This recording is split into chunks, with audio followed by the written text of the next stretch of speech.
Welcome to Man About Danville with Logan H. Gurman, a podcast for Danville, Kentucky and beyond.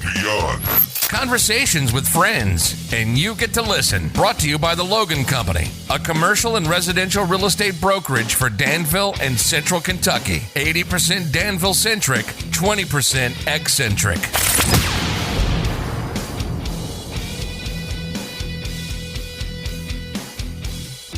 Good morning, Danville, Kentucky. Welcome to Man About Danville. I am the man about Danville himself, Logan H. Gurman, and you are listening to Danville, Kentucky's favorite podcast, Man About Danville. Thanks so much for joining me, whether you are listening here in Danville, Perryville, Junction City, down on the Fork, Lancaster, Liberty, Dunnville, Lexington, Louisville, Indy, Seattle, Atlanta, Denver, New York City, Chattanooga, Nashville, Memphis, Little Rock, South Florida, Southern California, Northern California, Abu Dhabi, or Carrickfergus, Northern Ireland. I consider it a real privilege and honor that you choose to spend part of your day with me. I sincerely appreciate it. By the way, where are you listening from? Shoot me a note. You can send me an email at manaboutdanville@gmail.com. You can find me on Instagram. manaboutdanville. I've got a Facebook page. Wherever you're listening, send me a message. I'd love to know where you're listening from. Also, consider giving this podcast a like or sharing it. Help spread the word so that everybody knows about Danville's favorite podcast. This week, we are talking about the Sister Cities Music Exchange Program. Danville has a sister city, Carrickfergus in Northern Ireland, and there has been a recent exchange of musicians. We sent a team of musicians over there, and there's a cohort of musicians that will be coming back next week to visit with us and play some places around town. And so I've got two very special guests with me today. I am joined today by my friend, Dr. Milton Reigelman, Professor Emeritus. Is that the correct title for you, Milton? Correct. Dr. Milton Reigelman from Center College, who also happens to be the chairman of the Sister Cities Commission here in Danville, and Shane White, who has recently returned from his sojourn to the Emerald Isle, just back from Ireland. We're going to be talking today about the Danville Carrickfergus Sister Cities Music Exchange. Welcome, gentlemen. Thank you so much. It's good to be here. Thank you. Glad to have Milton. You've been here before. This is an encore performance for you. So. It's always exciting. Well, I'm glad to have you back, Milton. Would you? And full disclosure, I am a member myself of the Sister City Commission, thanks to you, Milton. And not only are you a member, but your son, Max, was a member of the first crew of high school kids we shipped over there for a week summer after last. That's right. He was in the inaugural class of the Sister Cities Ambassador Scholars, I call them. Yes. And we're getting ready to send another batch over, but the nomination period has closed. Is that correct? Correct. The winners will be announced very soon. So next summer we're sending over another batch of students to make up for all of the damage that Max Gurman did. Correct. Well, the insurance has almost got it all taken care of at this point. I feel pretty good about it. But tell us exactly what the Sister Cities Commission does and what its goals are and how it came to be. As you may know, it was founded by Dwight D. Eisenhower during the height of the Cold War to promote citizen diplomacy. And the Mayor John Bowling appointed a committee in 1985, and we floundered around for about 25 years or so, and we finally found what we think was the perfect sister city, Carrickfergus in Northern Ireland, and it's perfect because a lot of the founders of Danville and Center and so forth had come through or actually from Carrickfergus, and the names in the churchyard there are things like McDowell and McClure and Baker and Cowan and things like that. So it could be Bellevue Cemetery. We twinned officially in 2007, and since then we've had a number of exchanges, formal and informal. We've had 3 sister cities trips to Ireland, and the 4th is coming up this coming April, and there's still maybe just a very few slots left. If you're interested, call Deb Sebastian at Thomas Travel, 236-0000. We've sent sports teams. We've exchanged artists, playwrights, musicians. Not the least of which is Ryan Moffat and his Uplift Performing Arts Group. That grew out of that, and they come every summer, and he's coming back this summer.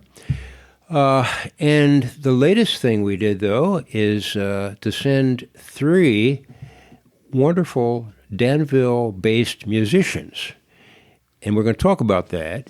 And they just got back like a day ago. Mm-hmm. Okay? Shane, are you over your jet lag yet? I don't know yet. I really don't know. But I feel like I'm still a little bit in the dates, but I think I'm good. Okay, yeah. Well, you're here. That's right. 80% of success is showing up, so we're glad to have you here.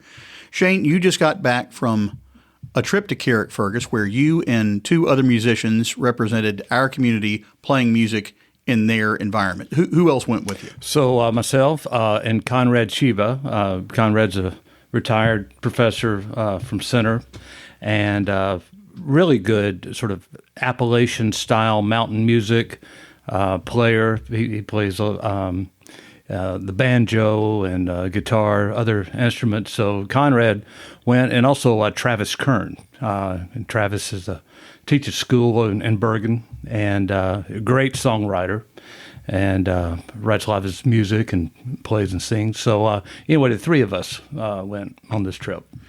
All right. As my mother-in-law would ask, you got off the plane, then what happened? Yeah. First of all, we wondered, where are we? That was the first question. It was, so this trip, we applied to be part of the group, and the 3 of us were chosen to go. And for a month or 2, we're wondering, what are we doing, and what is this trip going to look like? And I think the expectation was, one, we're going to go share our music, but also maybe perform also as a group in some scenarios. And to expand this trip a little bit, I'll include there's a group from Morehead and Morehead State. And Morehead is a sister city with Ballymena, which is it's kind of like Danville Junction and Stanford. We have these towns that are close together, and so their group from Morehead State went to visit their sister city in Ballymena, and so we were all together. So there were 6 musicians total in this trip, and the expectation was, one, is that we perform and play in a lot of settings over there, but also it's more of an exchange of music with other Irish musicians, and that was the format. And we traveled the countryside, and we sat in pubs. It was prearranged. We didn't just storm the pub, but we went to several pubs, and we'd get in very. It was set up so nicely that it's a very listening environment where we had chairs around the room in old pubs, and people were drinking their Guinness, and the Irish musicians would be there playing just wonderful, beautiful ballads and beautiful instruments, guitars, but also bazookas and a lot of pipes, and certainly they were playing more a lot of banjos, but they played more with a resonator, which more of a bluegrass style banjos that we play.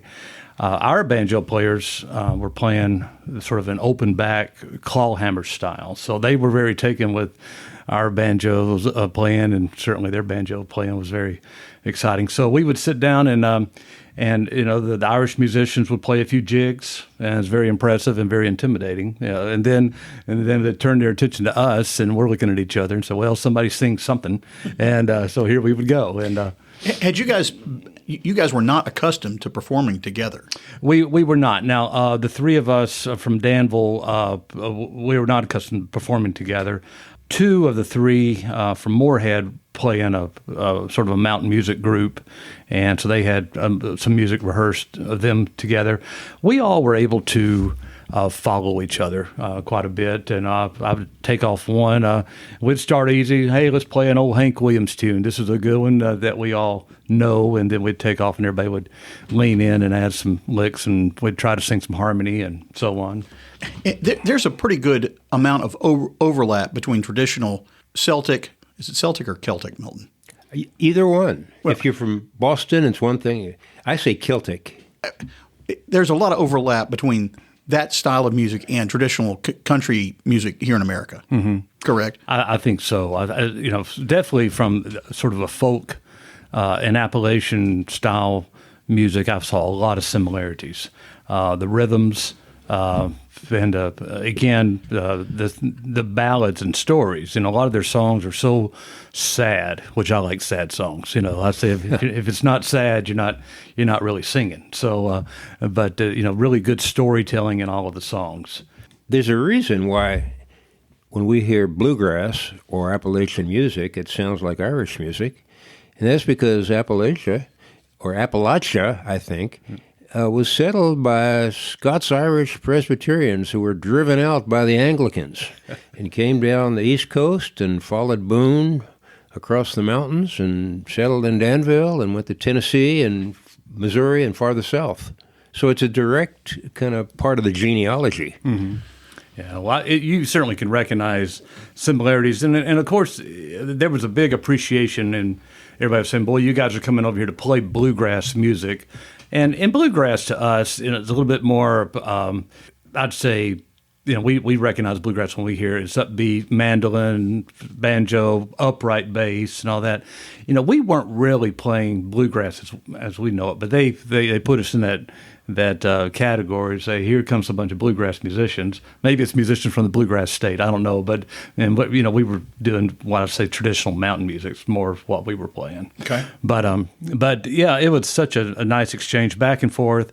Our first night we were there, we went to a place that was built in maybe 40 or somewhere. I mean, the place has been there a little while, and this is the oldest thatched roof pub, either in Ireland or in the world, and that features traditional, I'd say, Celtic music or Irish music, and so when we got there, the innkeeper, he met us in the parking lot and said, "Now we play traditional Irish music here." He was I thought we just need to get back on the bus, but then he was very proud of what good essential musicians come and play there, and he waltzed us in, and we all had to duck to get through the door. The doorways were so low, and we got into a room. They had coal burning on the fireplace, and it was so hot, but it was really nice. And we got our instruments out, and we're looking at each other. And again, this was really the first time all of us from the U.S. here had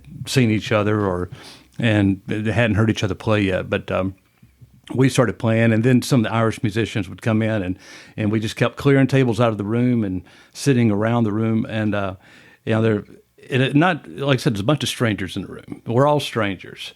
But when somebody would start playing, that's everyone would just listen for just a little bit, and then you'd hear one of the fiddle players start leaning in and playing, and you might hear a pipe come leaning in, and this continued through the night. And again, all these strangers in this room playing, but soon an hour goes by, and we're slapping each other on the shoulder, and we're laughing, and play that jig again, and let's hear that. Oh, I got a song I want to share with you, and it's the music really was a great bridge. Dwight David Eisenhower would be so proud. This is the essence of citizen diplomacy. Well, it really is. It really is. Yeah. It certainly, music certainly brings people together, I think, so well, and especially you already have a mutual sort of admiration for someone, who's playing music, and you really take an interest in what they're playing, how they play, and I'm a guitar player, and I'm watching the guitar player across from me, and as they were playing the Irish jigs or something, one thing in music, they change keys a lot, so you get really nice melodies of fiddle and banjo. And then all of a sudden we're playing in a key of D, and then all of a sudden it just changes to G, and then everybody changes to A, and so we're looking at each other like, well, where are we going with this? And so my counterpart, he started. I guess he saw the confusion in our faces a little bit. He would always kind of mouth and signal the key changes to all of us, and so we had a good communication going. But yeah, but it was fun. It really was a way to pull us all together for sure. Music in pubs is just generally part of the culture in Ireland. Did you play any place besides pubs? We so as the week progressed, we stopped in a few other pubs. We had an afternoon session and a pub in Ballymena, and this was just focused on us. It was about an hour, and it was just all the six of us from the U.S. and we sat in the pub and played a lot of our either songs we had written or some of our favorites, and we had a very enthusiastic group. Oh, I just love your bluegrass music. Again, wasn't necessarily bluegrass, but we were playing and croning and then putting out some good songs, and so that was a very festive time. But all of this built up to was a formal show that they put together. They have a beautiful auditorium in the city center of Ballymena, and they have sort of renovated an old, when I say old, it's old, an old building downtown, and had a performing arts center put in. And this performing arts center is probably a couple of 1,000-seat auditorium. It just, the artwork, it was one of the prettiest places I've played, and the acoustics were amazing. And it was a great show. So we put together sort of a variety to showcase the U.S. musicians, and I was surprised. There were probably several hundred people that came. I think out of curiosity, if nothing else, filled that auditorium up. And so we put together sort of a flow where the three of us, Conrad, Travis, and myself, we started the show, and it's sort of the end around. We all participated, would share a story, share a song, individually played. And then a couple of the Irish musicians popped in and would play a couple of jigs or two. And then we progressed to the Morehead State individuals. One would play some solo music. He did sort of an old traditional country, like old Ernest Tubb type jigs, and he was an amazing guitarist, and he told good stories. Everybody really enjoyed his music. And then the group came up, and they played their jigs from the guys from Morehead. So it was a great variety show. And of course, with all the stories and all the talking, it was a very long show. But I mean, people were with us to the last note, and then we did a kind of an encore of all of us. And singing, of course, we had to sing an old John Prine Paradise, that everybody seemed to know. And then you can't end a show like that without singing "Will the Circle Be Unbroken?" So that seemed to be our theme song, and got everybody to join along. So, but anyway, that was a great show, and I think they were very happy with the variety show, and frankly, kind of surprised. The fellow that was sort of coordinating our visit put that show together, but he was saying, this was a lot better than I thought it would be. A woman who works at the council there, Rosalind Lowry, sent me an email after you guys got on the plane, and she was raving of how fun and pleasurable it was to have these three guys from Danville, Kentucky come. I think you really impressed them. Well, we did really form a quick friendship, and we're together for 7 days, and we're on a bus. They put us on a bus to tour the countryside, and I think certainly as much as to get us playing here and there is also let us show you all our beautiful countryside and the food. And it's not we really were treated like VIP tourists for sure. This place you stayed, the Londonderry Arms, who has owned that in the past? Well, I think Sir, what's his name? Sir Winston Churchill, something like that. Yeah. Something like that. So you could say that you stayed in Churchill's place. Yeah, we did stay in Churchill's place, and I think I stayed in his room. So, and some of the fixtures, we still, maybe they do this still just to keep the uniqueness of the building, but we had skeleton keys. And these skeleton keys, I don't think they really work, but we'd put them in the door and jiggle around, and finally the door would open. And what they hung on the skeleton key was it's like an old Texaco when you go into, we had a badge, a big plastic badge that you can't put it in your pocket. What do you do with this thing?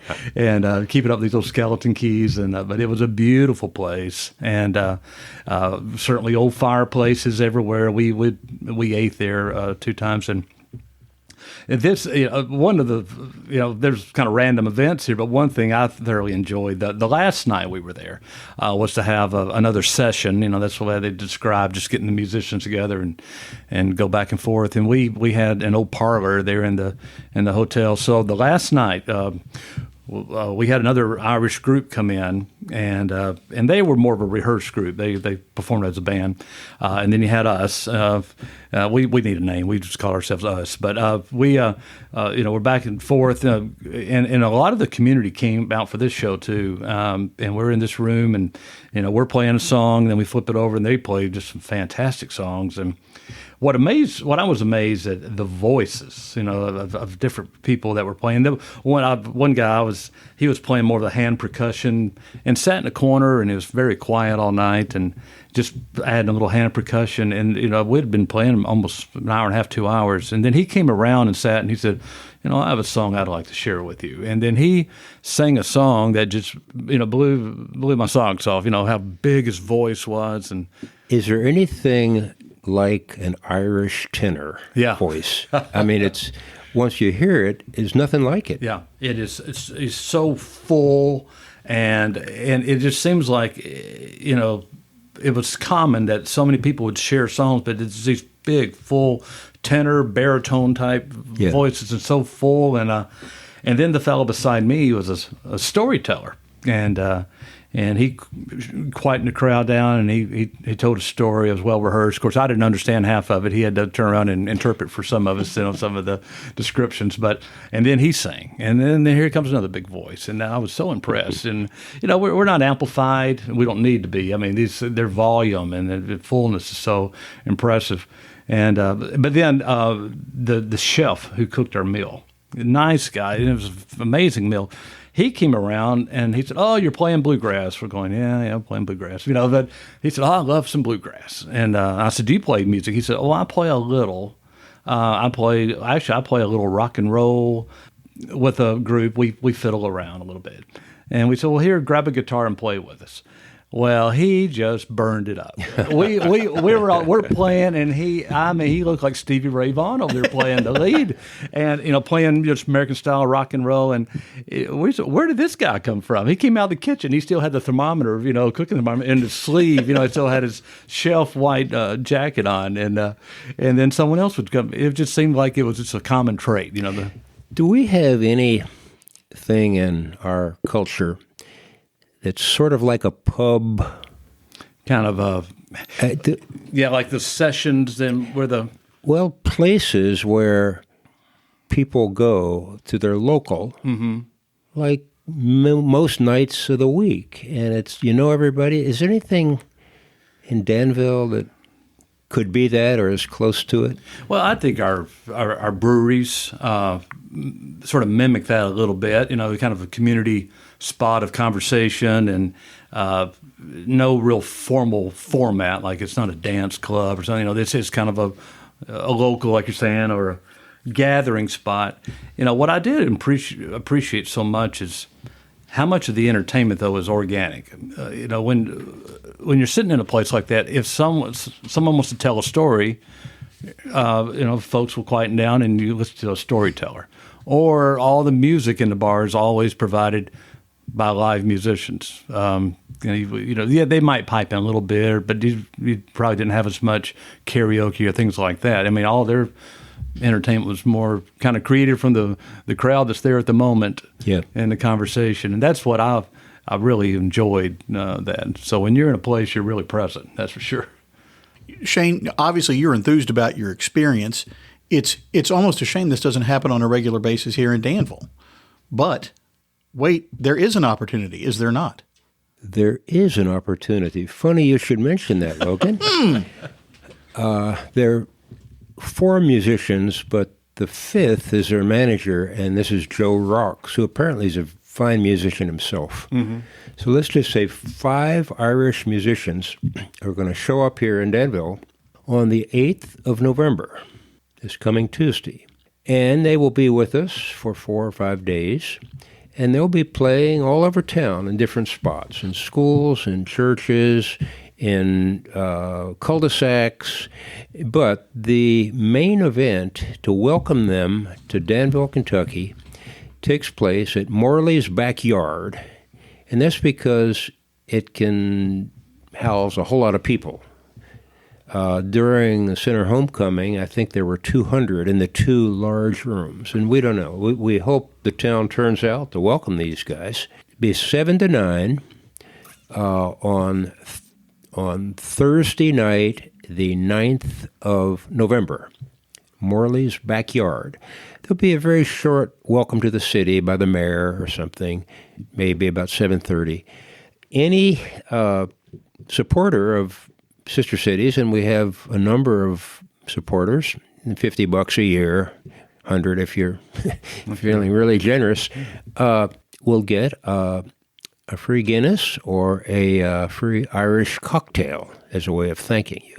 But mostly we're going to welcome these guys. Not only will they play there, but our guys, Shane and Conrad and Travis, will also play. It won't be a session. It'll be more like a performance session, maybe call it a pression or something like that. It'll be very informal, and everyone is invited.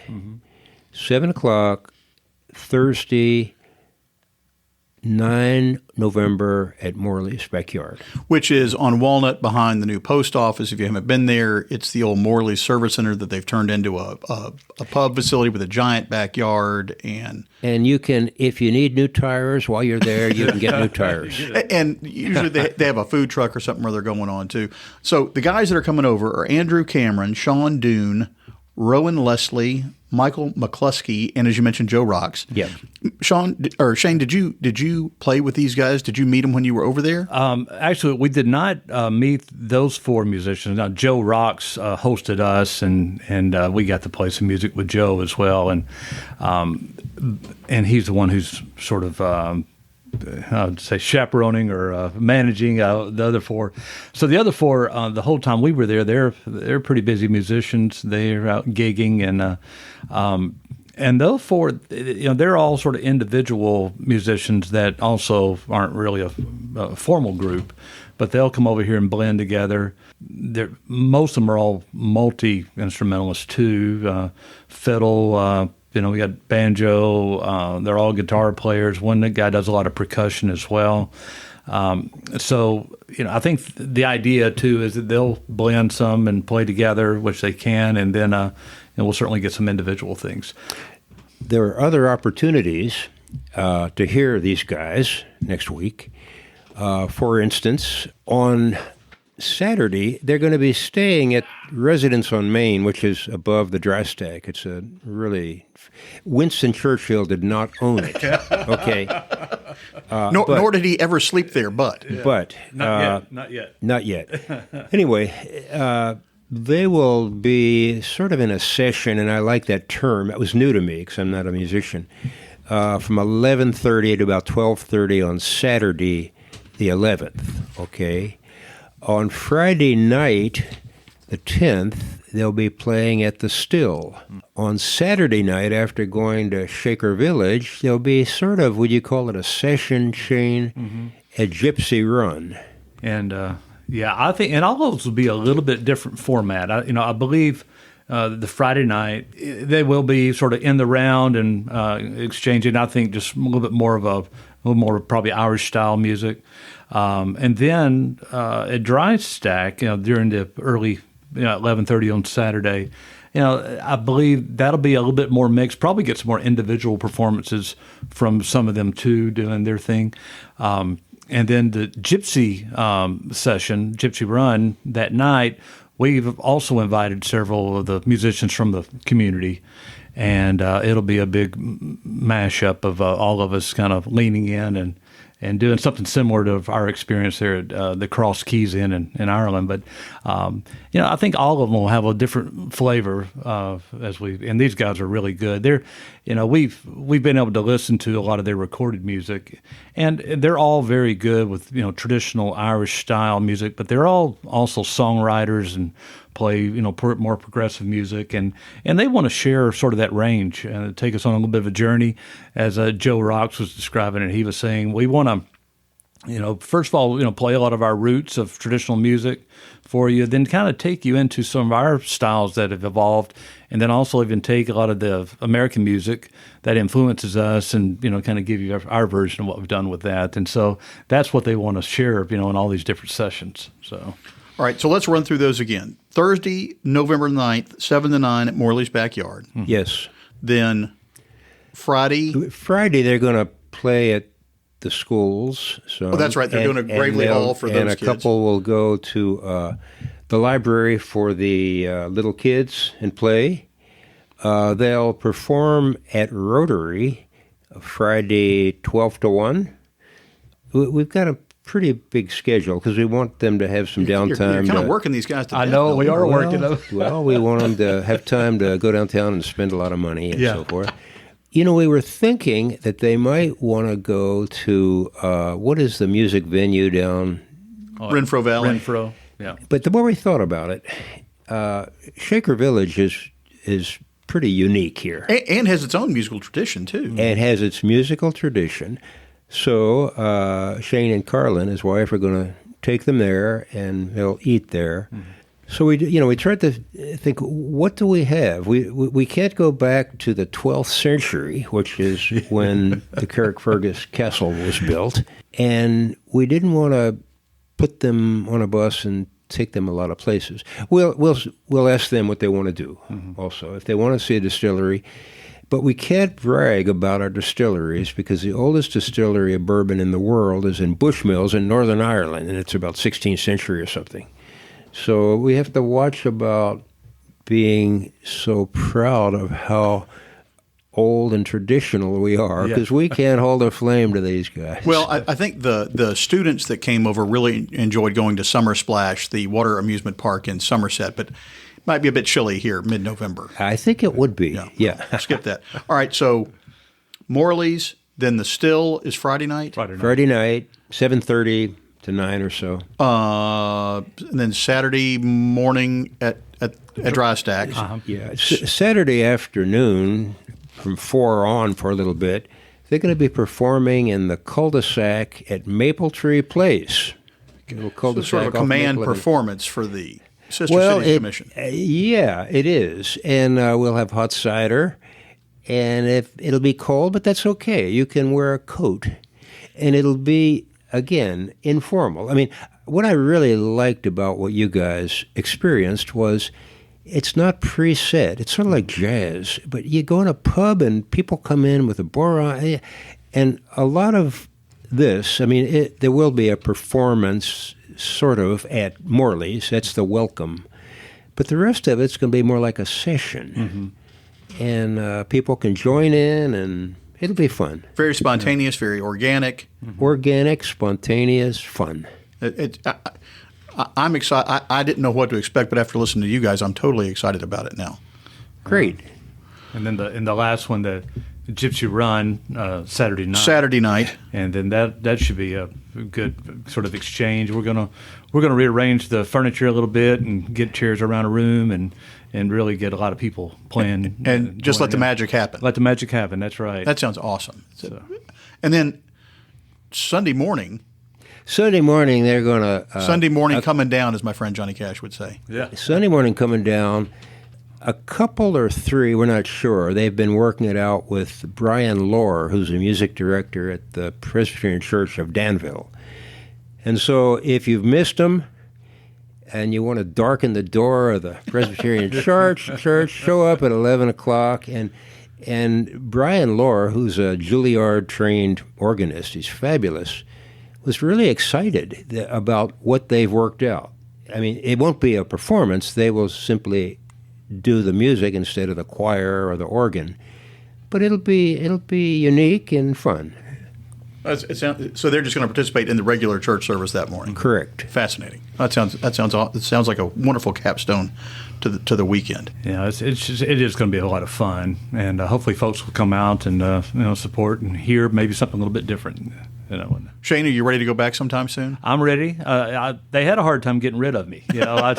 I told them, I said, everybody's saying their goodbyes. I don't think I'm going anywhere. I think I'm just going to stay right here. And what happens is this sort of thing is like a pebble thrown in a lake. The first exchange artist was Liz Ordorff, who came back and wrote a play that Pioneer Playhouse put on twice, where he brought an actor. While she was there, she met this group called Shamrock, Irish Uplift. And so the Sister City trip, we went to hear them.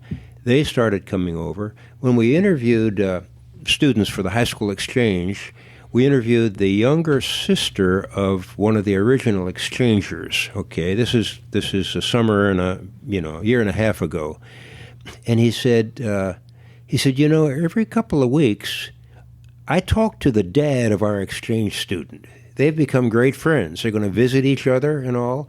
And so citizen diplomacy sort of grows organically and naturally like that. And I bet you end up back in Ireland, Shane. Well, I had a personal experience, too, and this was something that really meant a lot. So about 20 years ago, a guitar outlet the fellow was out of California, but he had these Irish guitars that he loved. And he said, you really have to try this Irish guitar, and it's called a McElroy guitar.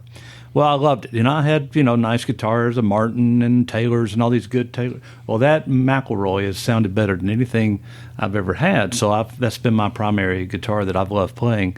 And so as this trip came together, I realized that the person who made that guitar lives right outside of Ballymena. And so when we got there, I said, boy, I really would like to meet Dermot McElroy and see where my guitar was made. And so the schedule was tight, but it actually was my birthday while we were there. And so I used that as a little bit of a card. I said, for my birthday, it sure would be nice to go, see where my guitar was made. So Joe Rocks loaded me up in the car, and we went and met Dermot McElroy. So I'm expecting a big guitar factory, and they're probably pumping them out like everybody is. We pull up, and it's like a strip mall, and it's a small shop. I was amazed at how small the place was. We walk in, there's a desk right there where he has a little computer, and he was the only person there. And we walk into a room, and he's got all these, woodworking jigs and things that he's invented himself. And he was so enthusiastic. And we spent 2 hours in this shop, and he's showing us every rare wood, and he's got just the top of the guitar, and he would tap it, and he said, just listen to it resonate, and just like a drum. And he had fixtures of how he glued the braces, and it was amazing to watch, how much hand work was going on to each of these guitars, just, hand sanding, and he didn't want us to leave, and we didn't want to leave. We were there, and that created another relationship that I'll be following up with him for another guitar. That was my next question. Was there a new guitar in your future? Yeah, now he's about 3 years sold now, but he winked at me. He said, you call me and tell me, the wood you want, and I'll build you another one. And so I'll be following up with him. Of course, his guitars are expensive now. Maybe I paid maybe $1,000 for my guitar. When I bought it 20 years ago, his guitars are going for $4,000 plus now. So with a 3-year waiting list. Yeah, really, really high end guitars, and the craftsmanship is amazing. But it was I was surprised to see him. And he was the only person in that shop, and just whistling. It was as quiet as can be, and he's just so passionate about it. And he's been doing it all these years. So what a wonderful coincidence that all worked out. Oh, absolutely. It was a great birthday. Tremendous experience, and it's going to continue on. So, it's been a lot of fun. Well, I know my son came back just so enthused after his visit, and is in contact with all the people that were in his cohort, and it's just a wonderful. I feel like he has friends for life in another part of the country or another part of the world. It just worked out. All right, Dr. Milton Reigelman, Shane White. Gentlemen, thank you for being with me today. I look forward to seeing you on Thursday, November the 9th at Morley's, and Points Beyond after that. Thank you, gentlemen. Thank you. Thank you. Thank you so much. Special thanks to my guests, Dr. Milton Reigelman and Shane White. It was great to sit down. It was great to sit down and talk with them today. Appreciate them spending time with me here in the studio. I will try to provide links to everything we talked about in the show notes. Do you want to get in touch with me to either talk about the show or real estate? If so, send me an email at manaboutdanville@gmail.com. You can find me and more about this podcast on my website, manaboutdanville.com. You can follow me on Instagram, manaboutdanville. The Twitter handle is @mandanville, just the two words stuck together, mandanville. Facebook page, Man About Danville. You can now find me on Apple Podcast, Spotify, iHeartRadio, Google Podcasts, and just about anywhere else you listen to podcasts. You can even use your Amazon Echo device to listen. Just say, hey, Alexa, play the podcast, Man About Danville. By the way, I also have a YouTube channel. This and future episodes are posted there as well. If you have a moment, hit the subscribe button wherever you listen. Give this episode a like or a thumbs up. I really appreciate those of you who have taken the time to give me a rating or write a review. I appreciate it. Those are always welcome. Until the next time, be well, have a good weekend, and thanks for listening. That's it. We're out. Thanks so much for listening. We really appreciate it. Subscribe to Man About Danville wherever you access your favorite podcasts, and be sure to tell your friends about us. You've been listening to Man About Danville with Logan H. Gurman, brought to you by the Logan Company, a commercial and residential real estate brokerage for Danville and Central Kentucky. Know someone who would be a good guest? Want to be a guest yourself? Have an idea for the show? Get in touch with us. Find all our contact information on the web at manaboutdanville.com. Thanks for joining us.